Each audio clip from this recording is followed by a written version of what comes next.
जहाँ नफ्स को हज मिलता है। मैं एक देहाती हूँ, हमारे देहातों में मेले ठेले का माहौल होता है। कुत्तों की लड़ाई आई तो 50,000 वहाँ दे दिया, क्रिकेट मैच आया तो 1 लाख का इनाम वहाँ दे दिया। जहाँ नफ्स को हज मिला हमने दौलत का मुंह वहाँ खोला, और जहाँ दौलत लुटाने से रब राजी होता है, उसकी रहमतें बरसती हैं, वहाँ गफलत की पट्टी। वो क्या किसी शायर ने कहा था कि देखा है मैंने शहर में कूड़े के ढेर पर 2 बच्चे लड़ रहे थे फकत एक बेर पर, और गंदम अमीर शहर की होती रही खराब, बेटी मगर गरीब की फाकों से मर गई। और अल्लाह ने आपको दौलत से नवाजा, दौलत वहाँ दो जहाँ दौलत लुटाने से रब राजी होता है, उसकी रहमतें बरसती हैं। हमारे गुजरावाला धुल्ला चौक पे एक बूढ़ा दिन दिहाड़े आटे का थैला उठा के दौड़ लगाता है। नहीफ था, 2 कदम चला के लोगों ने पकड़ा और खूब जद्दोकोब किया, और बाद में सवाल किया कि बूढ़े ये जुर्रत क्यों की? तो वो बूढ़ा रोने लगा। वो कहता है 1 हफ्ता हो गया मुझे इस चौक में आके खड़ा होता हूँ मजदूरी के लिए, और मुझे बूढ़ा समझ के लोग छोड़ के चले जाते हैं। हफ्ता हो गया बच्चे भूख से मर रहे हैं। आज उनकी भूख देखी नहीं गई तो चोरी पे वो आमादा हुआ,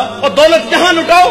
ये नवाए वक्त में एक खबर छपी थी, कमालिया की बेटी वो शादी के काबिल थी, एक रिश्ता मिला, उधर से बारात आ रही है, इधर बेटी वाले तैयारियों में। हमसायगी में से किसी ने शरारत की कि जिसके घर में आ रहे हो वो अपनी बेटी को चंद जोड़ों के सिवा और कुछ भी नहीं दे सकता।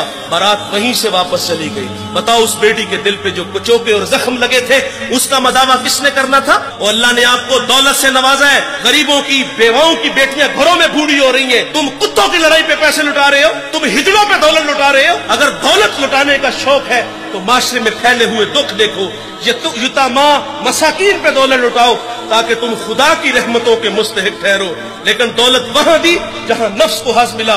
जब उस बेटी ने कहा किफल मुझे भूख तेरे तक खींच लाई है, ये एक जुमला किफल की हदायत का सबब बना। दिल के आईने पे चोट लगी, किफल रोने लगा, हाथ जोड़ के कहते हैं बहन मुझे माफ कर दे, तू जिस इज्जत से आई है उसी इज्जत से वापस घर चली जा, और मेरे लिए दुआ कर कि मैं बड़ा ही कुत्ता इंसान हूं, अल्लाह मुझे माफ कर दे।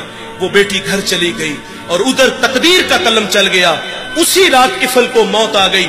सुबह हुई तो जमाने ने किफल की दीवार पे ये लिखा हुआ पड़ा था कि अल्लाह ने किफल को माफ कर दिया है। वो माफ करके राजी होता है। भाई कोई बंदा मरने से पहले आ जाए, हाथ जोड़ के कह दे कि या अल्लाह आज के बाद गुनाह नहीं करूंगा, ये उसका वादा है कि जो मेरी चौखट पे 2 आंसू ले आता है मैं उसके गुनाह को लोहे महफूज से मिटा देता हूँ। इस वीडियो को शेयर जरूर कीजिए